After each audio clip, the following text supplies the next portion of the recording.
Hello guys! Welcome back to my channel, Grow with Lynn. Nasira yung table ko dito na pinaglalagyan. Nilagay ko na ito sila dito na area. Ayan. Kaso, hindi na sila ROS. Tapos ito tumapon. Tinanggal ko na lang yung mga nasira na rin ang mga succulents na nandito. Tapos tatamnan ko na lang ito ng iba. Tapos, ito na yun sila. Ayan, buti na lang hindi ito masyadong nasira. Ito, tumaob talaga.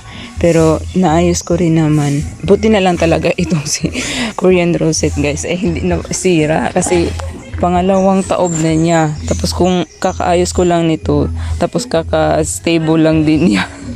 Tapos, masira na naman. So, buti na lang talaga. As is siya nung bumagsak. Hindi natapon yung mga soil. Tapos, ito. Dati guys, ito si Monodimium Conavar. Iisa lang to. Talagang ito na lang yung natira. Tapos sobrang liit pa niyan. Tinry ko siyang siningit ng tanim doon sa cactus. Cactus yung pinagsingitan ko. Buti na lang talaga kumapal siya ulit. Sobrang kapalan nito dati. Tapos nabulok. Sa ROS kasi siya. Nabulok. Tapos yun, sinave ko yung sobrang liit na lang talaga. Mas maliit pa dito. Buti na lang nabuhay ko pa siya. At ayan, lumago na nga. Ang bilis niyang lumago. Tapos ito na yung si Douglas host ko na pinagpugot. Yung pinugot ko. Tanim ko na at meron na siyang roots din. Tapos ito si Redline. Yan. Sobrang nag-close siya kasi nasa ROS nga siya. Ayan. Ito may roots na to. Natanggal na talaga yung soil niya. At nilipat ko na lang ng ibang pot kasi nasira yung pot niya. Tapos ayan, yung mga bagong tanim ko, ito wala pa tong roots. Ito si Red Velvet. Ayan. Buti kahit na tumaob siya ay hindi nasira yung kanyang itsura talaga. Walang bugbog. Yun, ito natapon yung soil, may roots na siya. Ito, sobrang tagal na nito. Laging natataob yung kanyang pot. Kaya hindi siya lumalaki. Pero may roots na siya ngayon. Sana mag-stabilize na to. Ayusin ko na lang ito mamaya. At ito na lang yung natira ko sa aking variegated purple delight. At hindi pa talaga variegated yung kanyang nag-iisang rosette. Yan na lang din yung ito na lang yung natira ko sa aking firestorm, guys. Ayan. Nandun kasi to sa labas, tapos yung pot pala niya nag-root bound na, tapos more on rhizal yung soil mix niya at tumigas na, parang wala na siya nutrient kaya pumayat siya. Maganda nga lang yung kulay kasi doon siya sa ROS talaga at maganda yung exposure niya sa sunlight kaya maganda yung kulay nito. Ito naman hindi maganda yung exposure sa sunlight. Ito lang kasi yung dinagdag ko dito. Yan sila. Yan. Yung mga magandang kulay na yan. Nahirapan ako magpakulay ng firestorm dito sa akin kasi yung hindi mo maintindihan talaga yung weather dito sa amin, guys. Kung sa Manila umuulan, dito sa amin umiinit ng mga 3 days. After 3 days umuulan na naman. Tapos minsan ulan talaga ng 1 week. Hindi ko maintindihan yung weather dito. Kaya hindi ko din mapaganda ng masyado yung kulay ng aking mga succulents.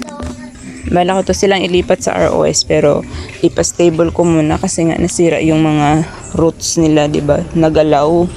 Yun, gusto ko muna mag-stabilize. Ayun, sana mag-survive na to si banana ko, guys. Binago ko na rin naman yung soil mix ko. Sana magustuhan nila. Ito na lang yung natira sa aking choco bronze. Pati si Indonesian mini bell. Yan na lang yung natira. Ayun. Ito pa pala. Ayan. Mga nahulog din. Ito at saka ito. Si Korean rosette ko na propagation. Ayan. Tapos meron pa dito. Ayan. Ito yung pinagunan ko ng firestone. Wala na talaga. Sobrang unhealthy na niya. Ayan. Ito ay si koala. Lumipis na. Ilagay ko na lang siguro dito yung mga propagation ko ng koala para kumapal. Ayan. Si Jade. Mini Jade. Naputol din siya. Si Pats Pink naman, guys, ay hindi ko talaga mapakulay. Ng sobrang ganda. Ayan. Hindi ko alam bakit. Paano ba siya i-stress? Kasi ROS talaga to eh. Sunog na nga oh. Ayan. Pero hindi pa rin siya ganoon kaganda yung kulay. Kasama din pala to sa nahulog. Sobrang sira na ng pot niya at sobrang gaan niya guys. Napakarami nitong rice hull. Inabulok na rin yung rice hull niya pero kailangan na niya talagang iripat. Tingnan nyo naman siya. Si Pickles, ang liliit ng dahon. Sobrang bilis nitong buhayin dito sa akin. Meron din akong isang ito, sobrang taba ng dahon. Ito naman sobrang payat. Yun, parang bonsai na siya guys. Pero surviving pa rin naman. So yun lang naman ang video natin for today. In-update ko lang kayo dito sa mga nahulog. Okay naman sila guys, maayos naman dito. Pero once na-listen ko to, gusto kong ilagay dito yung mga gymno ko. Kasi gusto ko itong ilipat sa ROS, diba? So ipalit ko dito yung gymno ko. Yan. Kasi maayos dito, hindi na uulanan. Baka kasi mag-scales kasi sabi nga nung isang viewer ko na ayaw daw niya ilagay yung gymno niya sa ROS kasi magkaka-scales. At natakot naman ako kasi 2 months na sila na nandun. Baka magkaka-scales nga. So sayang naman. So yun lang guys for today's video and thank you all for watching. See you in the next one and keep growing. Yung iba hirap kay Korean rosette pero nagustuhan ko na siya na luma ko na to talaga na Korean rosette, sobrang tagal na. Ito lang yung Korean rosette na in order ko tapos hanggang ngayon buhay pa rin siya. Ayan.